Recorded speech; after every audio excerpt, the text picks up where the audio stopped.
Are you tired of spending too much of your hard-earned money at the supermarket? Are you dreaming of farm fresh eggs, homegrown veggies, and homemade everything? Well, welcome to Ditch the Store, where we break free from supermarket dependence and take back control of our food and household essentials. I'm CJ, and I'm here to show you that life is too short for store-bought eggs. So let's get started. G'day everyone, and welcome to another episode of Ditch the Store, episode 165. We're talking all things frost protection. Frost protection basics is this episode. Now, before I get into it, today, for those of you listening as this is being released, today is D-Day for me. I am going back to the surgeon to check on the x-ray to see how my leg is healing from the bone graft, from my fractured leg. If you don't know about it, there's an episode way back when. I fractured my leg last year and it wasn't healing and things were looking really, really bad. So if you can send good thoughts my way, please. Today is the day that I find out whether or not the bone graft is working, and I am really, really hopeful that it is.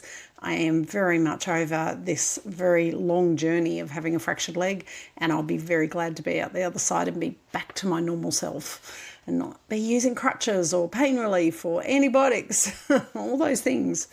Anyway, so that's today. Fingers crossed.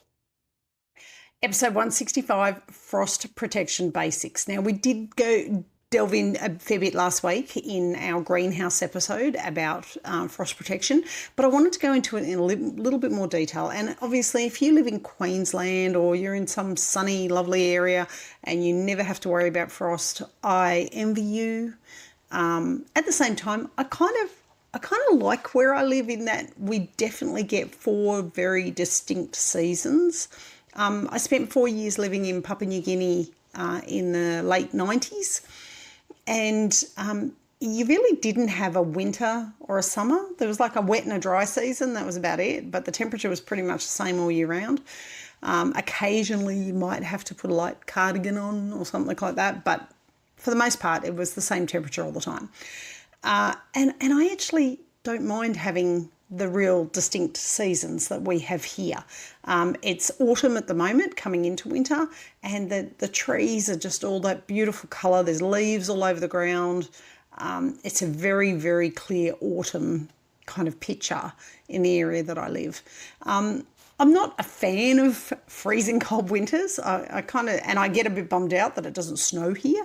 I figure if we've got to be freezing cold, we could at least have snow and have something to enjoy. For my North American listeners, they're probably sitting there going, you have no idea what it's like living in snow. It's horrible. It's probably really a nightmare. But you guys might be like me. You might really enjoy having that very distinct season.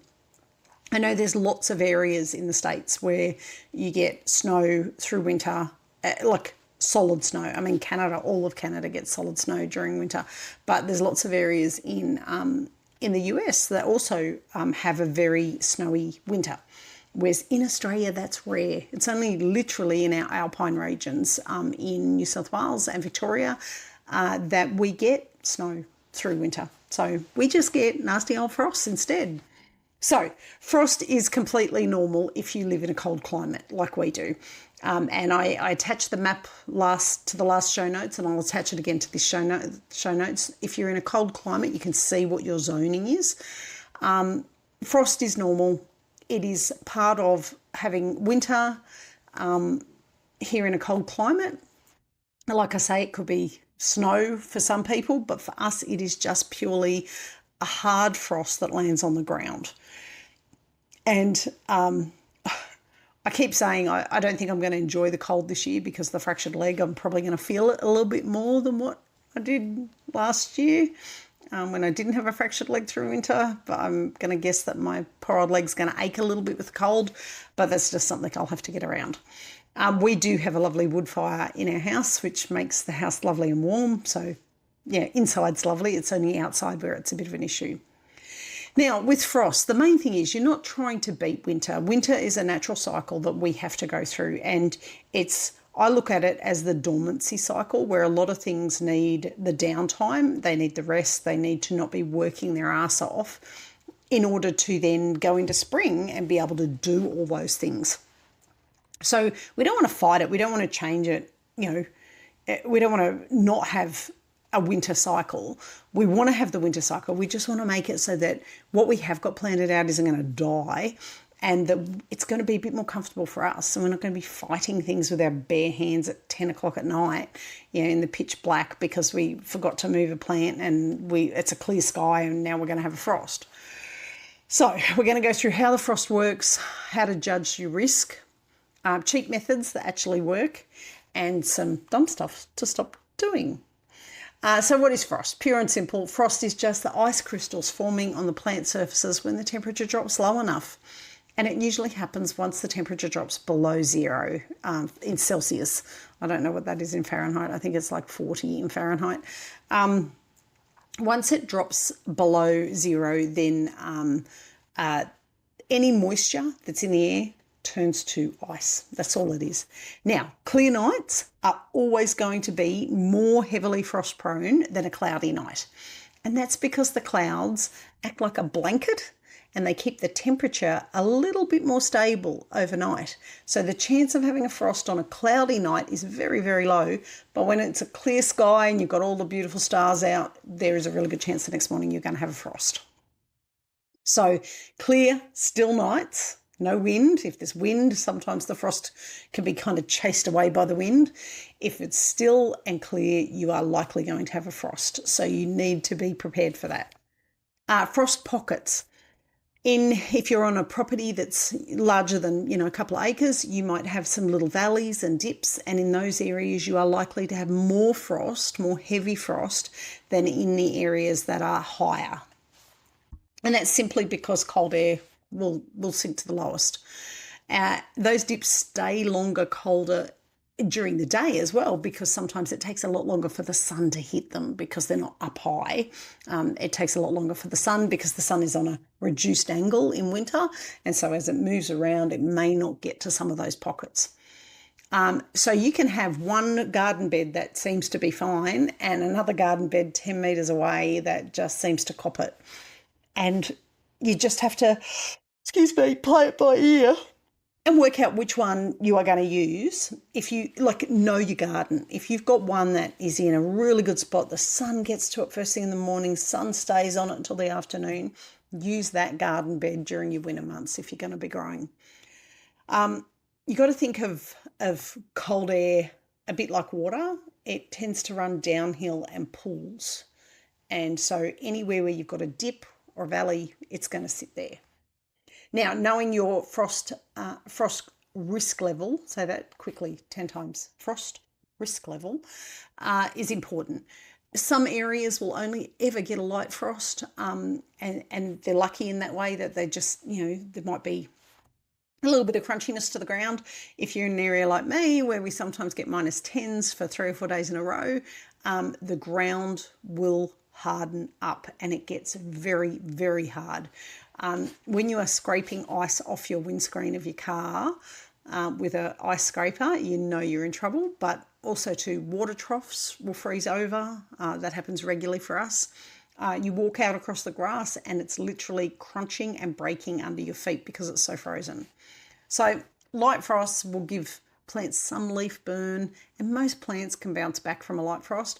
Hard frosts, the cells will actually freeze in the plant and the plant will collapse if it doesn't have cover or it's not a plant that can withstand frosts. So knowing your frost window is important as well. And I did talk about this last week. For us, it's usually around Anzac Day, so late April, we start to get the colder weather. But knowing your first and last frost dates for your area is really important, and you can look that up. You Google it for your area. When do I normally get my first frost? When do I normally get my last frost? Other gardeners in your area will likely have answered this question.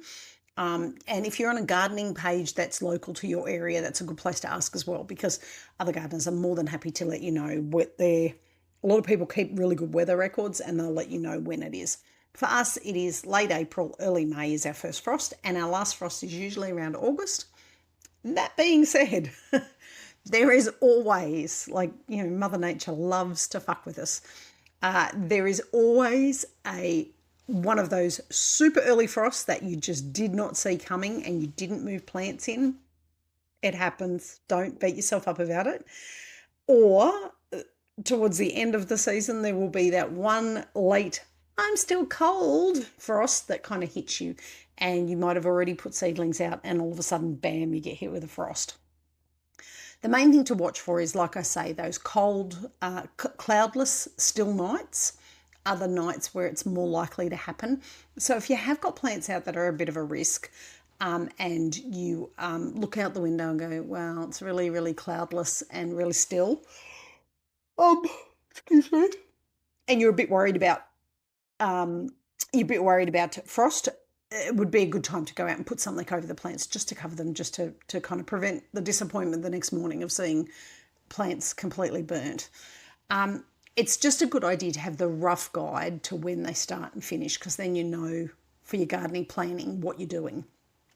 Now, what gets smashed first? Lots of plants get smashed first, but there are some drama queens. Basil, tomato, cucumbers. They're not particularly fans of frosts. Zucchini, capsicum are not fans. I had here pumpkins, but I can remember my pumpkins surviving reasonably well. But zucchini and capsicum definitely didn't like the frost. I've had zucchini plants that were still going great guns and the first frost hit and they just kill over. Brassicas, peas and broad beans are much, much tougher and they can handle some level of frost. As are leafy greens. And some people actually say that leafy greens sometimes taste a bit better if they've been exposed to a little bit of frost. They just seem to get a bit of a better taste about them. I don't know how much truth in that. If you find that is true, send me a DM. I'd love to know, because I can't remember the last time I grew leafy greens right through winter, and certainly this winter it's going to be a struggle. Anything I'm growing will be in pots where I can reach it without bending down with my leg. So the other thing you need to think about is microclimates, where you can kind of cheat. So near brick walls, if you've got plants that you can put up against a brick wall of your house, brick walls are thermal insulators. They hold the heat. So if you've got plants, particularly like taller plants in pots, having them up against a brick wall, the wall is going to put out some ambient heat. And even if there's a chance of a little bit of frost, if you've got them under the eave of your house, then there's a chance the frost won't get them too bad, but also up against the brick wall and under the eave is probably your best option. Under other trees, having evergreen trees around your garden areas can sometimes help reduce the cold kind of settling on the plants that are underneath them. But it also, unfortunately, will cause shade. So depending on where you are, northern or southern hemisphere, for us southern hemisphere people, you would want your trees to be on the southern side of your planters, not on your northern side, because you don't want to stop the sun getting to them. Near water tanks or dams, dams do not freeze over. We do not get cold enough here for our dams to freeze over. And surprisingly, the trees around the dams tend to do a little bit better. And it could be because they've got a great watering system going to their roots, or it could be that their ambient temperature is kind of a bit more neutral. And anywhere that reduces a rapid temperature swings. So obviously in your greenhouses, on your verandas, where the temperature is not going to drop and fluctuate as much as out in the open. Anything out in the open in a paddock is going to be impacted by a frost. So 5 protection methods. Method 1, cover your plants. Best option for seedlings, tender plants, anything you're trying to keep going. And your options for covering it are things like frost cloth, so shade cloth, old sheets, poly plastic. You can also use glass over the top, like a glass lid on a box. And what was the other thing? And the cloches, plastic, just a plastic bell-shaped cloche that sits over the plant can be enough. The couple of things, don't let the fabric sit directly on the foliage. Use a frame, a hoop, a stake, a milk crate, a chair, whatever you've got to kind of hold it above the plant. If it's resting on the plant, then it'll freeze the plant with the fabric anyway. Always cover before dark. and remove in the morning once the temperature lifts. Now, if you're somebody like me who has to leave early for work and come home late, do it as late as you can, like as soon as you get home and before you leave for work last thing. If you can't uncover it and it's going to be a miserable day, don't stress too much. Like, one day covered isn't going to hurt it. Second method is mulching, and this is really good for protecting roots and stabilising soil temperatures. Your best options are things like straw, sugarcane, wool, which is what we were going to use this year. We're going to shear the Angoras and use their wool. They haven't even been shorn yet because of my leg. Everything in the farm is on the back burner at the moment. Leaves that you've picked up from places, as long as they're disease-free. Now, why does it work? The soil temperature stability matters to plants. Under the ground is a lot warmer than above ground, and keeping mulch on top of any kind of soil, particularly bare soil, is going to keep the temperature at a much more, what's the word for not fluctuating? Unfluctuating rate. Less fluctuation means less stress to the plants. Now, the good bit about mulch is it'll also help with the weeds, because weeds don't stop just because it's winter. There's lots of weeds that thrive in a frosty environment and will take the nutrients from the plants that you've got in your garden. So mulch is a really good one to have anyway, no matter what other method you're using, because it will stop the weeds coming up next to your plants. Method 3, watering. Now, this one is with caution. Moist soil holds heat better than bone dry soil. It doesn't get frosty and icy. Sorry, it's a bit croaky. I'm just having a sip. So water earlier in the day is the hot tip there. Do not water late in the day. If you've missed watering earlier in the day, wait till the next day.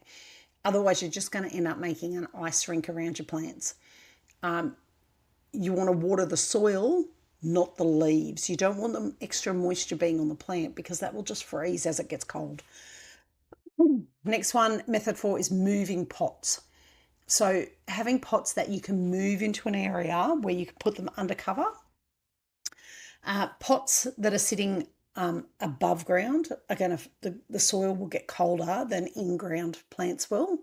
So you want to move them to places like verandas or under eaves, like I said, up against a brick wall, into a greenhouse or a shade cloth house, into a garage or a shed overnight. If you've got plants that are really, really frost prone, like they're going to react badly to frost, and you have a shed or a garage that you can store them in. The thing is that on a sunny day, on the weekends, you want to bring them out, have them out in the sun, but keep them inside if you have to, if you don't have a greenhouse, because you really don't want them getting destroyed by the frost. And it's not ideal, but certainly in the first year before you've got a greenhouse built or anything like that, use whatever you can to your best ability. Method 5 is windbreaks and airflow management. Now, you'll see on a lot of big older farms that they have big rows of pine trees to stop the wind flow, because the pine trees don't lose their leaves in winter, and it stops the cold air from blasting across paddocks. Wind strips warmth from the soil, but it also dries plants out. So having a windbreak, any kind of windbreak, whether it's a fence, whether it's a row of hedges, it could be shade cloth like our shade cloth house. Having a windbreak is going to help stop that cold wind coming through, but it won't trap damp air around the plants because there's still some airflow. Still air is warmer. So windy obviously is colder. Like, the more windy it is, the colder it's going to be. Still air, if it's not windy, then your chances of having a really bad frost are a lot less. But stagnant wet air is not good, because that's when you'll get your funguses growing, and then you end up with disease on your plants, and you don't want that. What not to do. A couple of common mistakes that people make. Plastic directly onto the leaves of your plants. So if you have a polypipe tubing and the plastic is sitting directly onto the plants, you're going to end up with freezer burn. It's not good. You don't want that. You need to have a gap between where the plastic is and where the plants are, for airflow, but also to prevent things like the frost being directly onto your plants. Leaving covers on for days and days and days. Like I say, if there's a couple of days where you just it's too cold in the morning, you haven't got out there to get the cover off, don't stress. But you don't want to be doing that every day. Like if it's happening every day, then maybe plan a bit better. Plants need air and light to grow, and if they are covered all the time, it's not going to be good for them. So you need to make sure that the cover comes off occasionally and they get some really good airflow and some really good sunlight. Overfeeding nitrogen in winter. Overfeeding anything, I think, like over winter, it's a bit of a balancing act. You don't want so much the soft leafy growth of plants. You want them to just grow more solid. So that soft growth is going to be more impacted by frost is what I want to say. So you don't want to promote that. And the last one I've got here is ignoring weeds. Weeds, like I say, they grow, they're weeds. They grow in winter no matter what. Frost, no frost, they'll still grow. So you don't want your garden beds surrounded by weeds because they're competing with your plants for the nutrients and the water. So having a really good mulching system around your plants is not only going to help as far as that soil temperature, but it's also going to stop the weeds coming through. Mulch really is your best friend in winter. You really need to consider what you're using. And like I say, we were going to use wool this year. It's just everything's gone by the wayside with my leg. But there's a lady that I follow over in Ireland, and she uses wool over there, and they obviously get pretty significant frosts through winter. And she has a beautiful garden that works just perfectly. So it's obviously a good deal and it works well. And I've got a little extra line here. Winter is not the season for babying plants with fertiliser. It's setting them up properly. You don't need to over fertilise in order to get growth. You don't want soft growth. You want steady, hard growth. You want them to grow without the weeds impacting them. And if you can do that, that's fantastic. Protecting specific things. So leafy greens, they're often really fine in a frosty environment. Like I say, I've got a little note here, some taste sweeter after a light frost. I'm yet to prove that, but I've heard people say it. Cover your seedlings more than established plants. Established plants are always going to be a little bit hardier and a little bit more tolerant to some frost than seedlings are. So seedlings are obviously something that you really need to manage the frost on. Once they're more established, you probably still, if you know it's going to be a really deep frost that night, you probably still want to cover them, but for the most part, they will still survive without too much problem. Root vegetables, anything that's growing below the ground, is probably going to be okay through winter to some degree if you have mulched heavily around the soil, because obviously that keeps that soil temperature much better. And the soil kind of acts like a fridge. I've heard of people leaving potatoes in the ground over winter, even though that they were ready to come up. They've left them in the ground knowing that it kind of has that even temperature effect, just like a fridge, where it keeps everything from moulding, from decaying, anything like that. It just keeps it as it is. Herbs, I would always consider putting those in pots so that you can move them around. That way, if you are going to experience a big frost, you can move them either onto a veranda, into a glass house, greenhouse, in a shed, under an eave, onto a veranda, somewhere where it's not going to get quite so bad and it's going to give them some protection. If they're in ground, then a little cloche over the top of them, a tube greenhouse for the worst nights is probably a really good thing. Just don't forget to uncover them during the day so that they can get some sun and some fresh air. Seedlings, you can cover them and put them in a cold frame or a greenhouse. And like I said last episode, it's good for hardening them up as far as letting them get some exposure to the cold before you put them out, so that if you do get one of those crazy late frosts, it's not the end of the world. The seedlings aren't going to kill over. Go, oh my God, I wasn't expecting that. The smaller the plant, the more help it needs. So obviously little seedlings, need a lot of protection. As they get bigger, they're not going to need quite so much protection. Now, infrastructure. This is something that people really don't speak about, but freezing water expands. And When we lived at Gunning on the 2.5 acres, we had our hot water service and water pipes were all external to the back wall of the house on the south side. And it was a nightmare. The number of times we got up in the morning to no water because the pipes were completely frozen shut. So what you want to be checking coming into winter is check for splits in hoses, check for the integrity of the hoses to make sure that they're actually solid and they're going to withstand any kind of frozen water. Check your taps and your irrigation lines.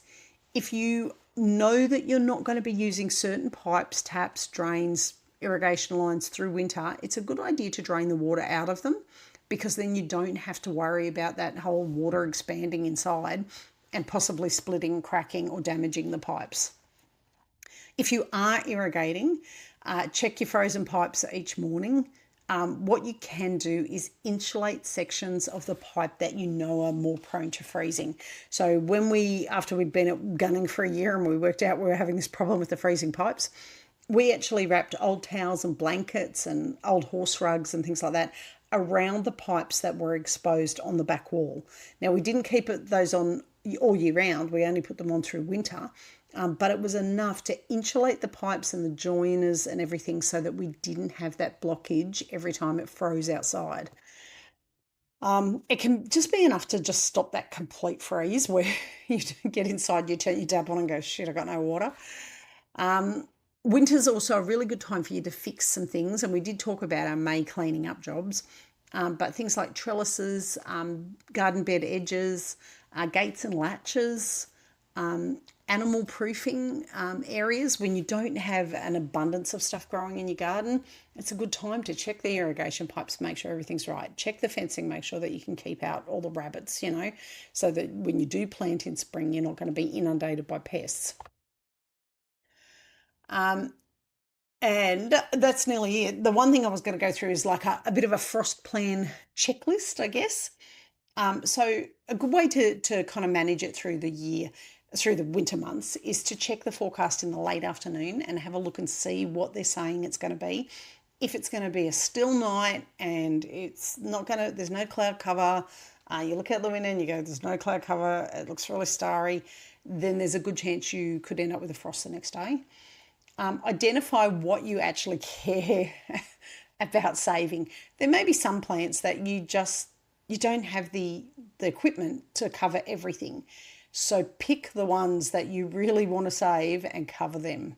And if some other plants have to miss out, well, so be it. You either need to get more cover or just not worry about it, and don't beat yourself up about it. Cover before dark where possible. Like I say, if you live in an area like me where it's dark at 5 o'clock and I don't get home until 6 o'clock, cover as soon as you get home is probably the easiest way of saying that. Mulch where needed. Anywhere where you can put mulch down where you know it's going to help the soil ambient temperature stay more even, then absolutely mulch away, remembering that it's going to kill those weeds as well, which is great.